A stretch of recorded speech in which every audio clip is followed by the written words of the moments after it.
이럴 거면 그냥 나도 빚 안 갚고 기다릴걸. 최근 인터넷 댓글에 이런 반응이 쏟아지고 있습니다. 정부가 발표한 5천만 원 이하 빚 탕감 정책 때문인데요.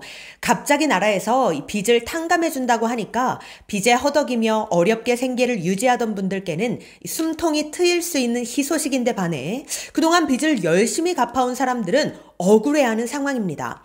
지금 논란의 중심에 선 이 정책, 대체 무슨 내용이고 왜 이렇게 말이 많은지 지금부터 속 시원하게 알려드리겠습니다.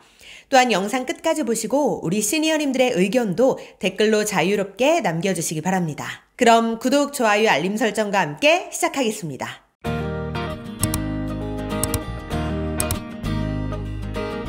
이번에 발표된 정책의 핵심은 이렇습니다. 7년 이상 연체된 5천만 원 이하의 빚을 최대 100%다 탕감해 준다는 겁니다. 이 정책은 정부가 배드뱅크라는 기관을 만들어서 연체된 빚을 한꺼번에 사들인 다음 대신 구제하는 방식입니다. 게다가 소상공인을 위한 새출발 기금 제도도 바뀌었는데 소득이 낮은 자영업자들은 1억 원 이하의 채무도 무려 90%까지, 그러니까 9천만 원이죠. 이 9천만 원까지 탕감이 가능하게 됐습니다.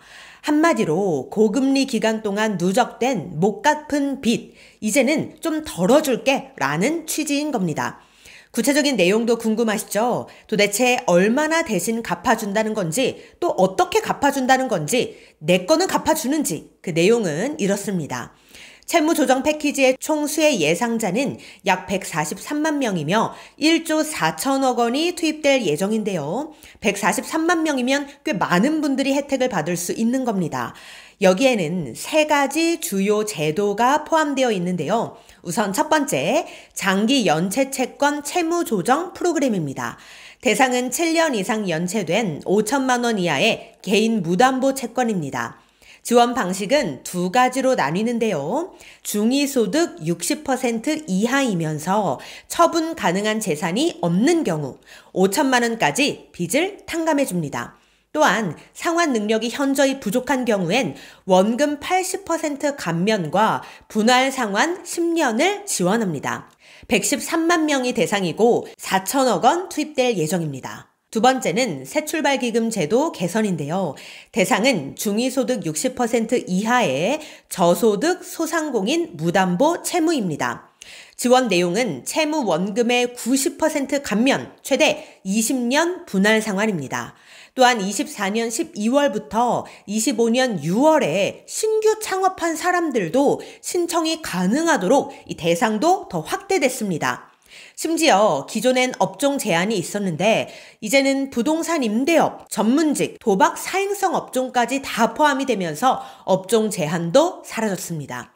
10만 명이 대상이고 7천억 원이 투입됩니다.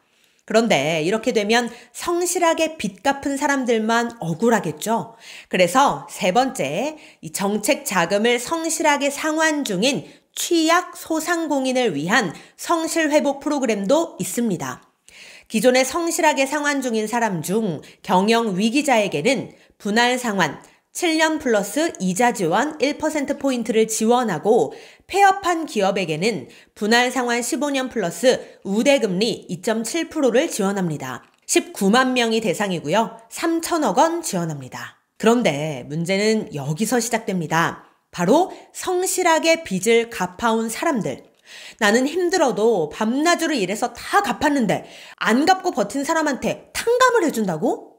이런 목소리가 커지기 시작한 겁니다. 특히 온라인 댓글이 아주 뜨거운데요. 요즘 경기가 어려워서 힘들었는데 이제 좀 숨통이 트이겠구나. 다시 일어설 기회가 생겼다. 이렇게 긍정적인 반응들도 있는 반면에 7년 버티면 빚 없애주고 갚으면 손해냐?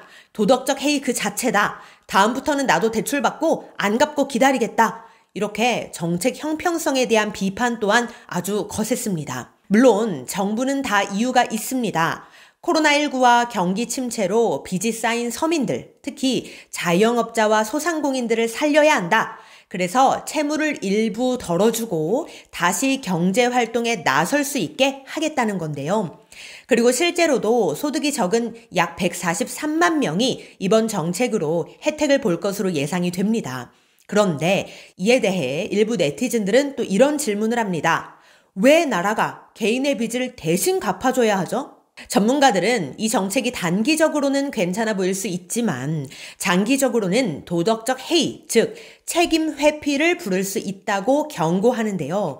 갚을 능력이 있음에도 일부러 안 갚는 사람들, 기다리면 나라가 알아서 다 해결해 주겠지 하는 생각, 이게 반복되면요. 결국 성실한 사람만 손해를 보게 됩니다.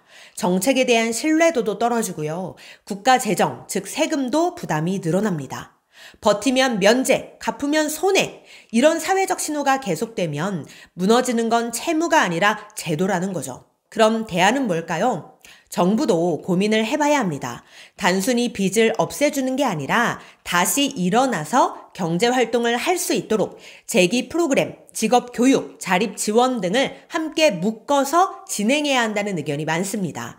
그리고 무엇보다 중요한 건 성실하게 살아온 사람들을 인정하는 정책이 같이 나와야 한다는 것입니다. 정책의 목적은 사람을 살리는 겁니다. 그렇다면 그동안 묵묵히 살아온 사람들도 소외되지 않도록 균형을 맞추는 것이 중요하겠습니다.